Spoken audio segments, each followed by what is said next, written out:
Conversation about mental health taking center stage, not just nationally in politics, but among parents, school communities as well. Now, the students themselves are making mental health the centerpiece of a new podcast called Mind Matters.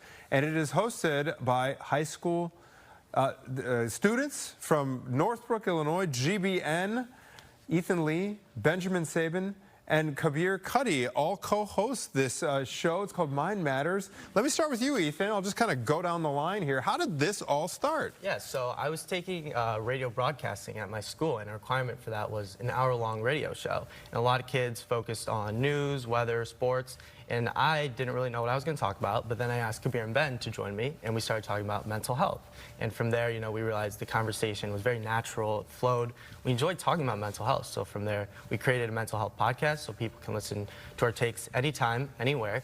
We've won a few awards, and we haven't looked back since. You've won a few awards. Yeah. That's very impressive. Ben, we'll ask you this next question here. How do you structure the show? What kinds of topics do you guys focus on, and how do you choose those topics? So we focus on a lot of different topics. We focus on general topics like anxiety, stress, academic pressure that most high schoolers can relate to. We also talk about more unique topics like body-focused repetitive disorders.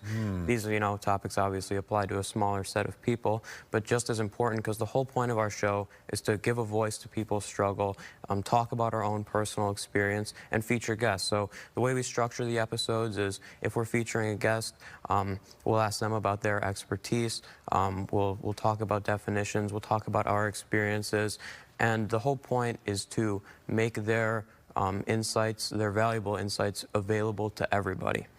So throughout these episodes, you know, as I said, we're talking about our experiences and just trying to make people be able to relate to what we're saying. I think this is so important because when we talk about mental health here on the news, typically it is with a social worker or a parent, and to hear from you guys whose lives are so impacted by the mental health crisis in the U.S., I think it's such a unique opportunity to hear directly from the students themselves. Kabir, we'll go over to you. Give us an assessment. You're in high school now.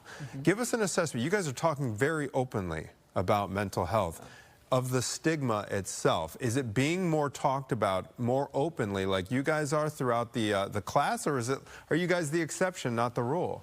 Well, I think, you know, us three, we kind of understand, you know, the pervasive impact of stigma to a certain extent, right? But among high schoolers in general, although there's more awareness about mental health, we still feel that there's a lot of stigma, right? Even more than there was, or I mean, perhaps equal to there was like 5, 10, 15 years ago, right? It's just presented in different ways, right? Because although people, you know, people are aware that mental health exists, you know, people still, you know, talk about it in unhealthy, unproductive ways. They do. So there's not like, okay, if I was in walking the halls of GBN, could I be open about the fact that I go to therapy or that I take a prescription for anxiety or depression? How open could I be about those kinds of things? I think, you know, if you want to fit into this, to a high school community, a lot of people feel the need to kind of hide those parts of themselves, right? Because, you know, being vulnerable is challenging in this environment, right? People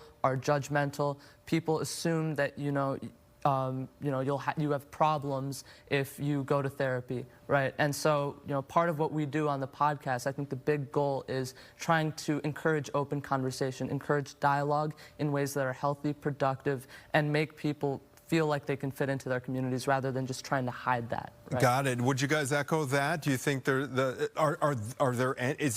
is there any evidence in your guys' mind that the tide is shifting? Are there people that are open about, hey, you know, I do see a counselor from time to time? Yeah, I think even the fact that we're on here today, right, talking about mental health speaks to the tide shifting and that people can be more open.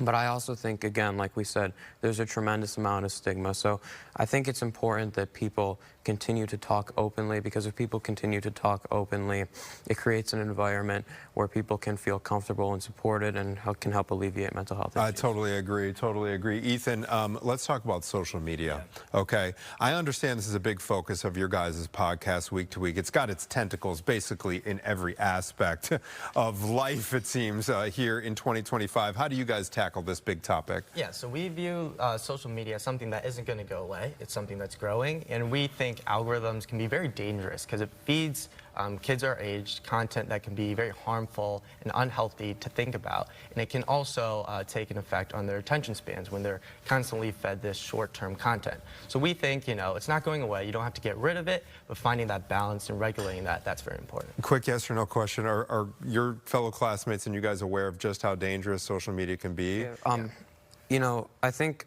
a lot of people are aware that social media is dangerous, but I think a lot of people view it in terms of like screen time. I'm spending hours scrolling on social media, just wasting time. But I don't think a lot of people are aware of how complicated and truly genius these social media algorithms are, the ones that dictate. Evil genius. Yeah, evil genius, exactly, right?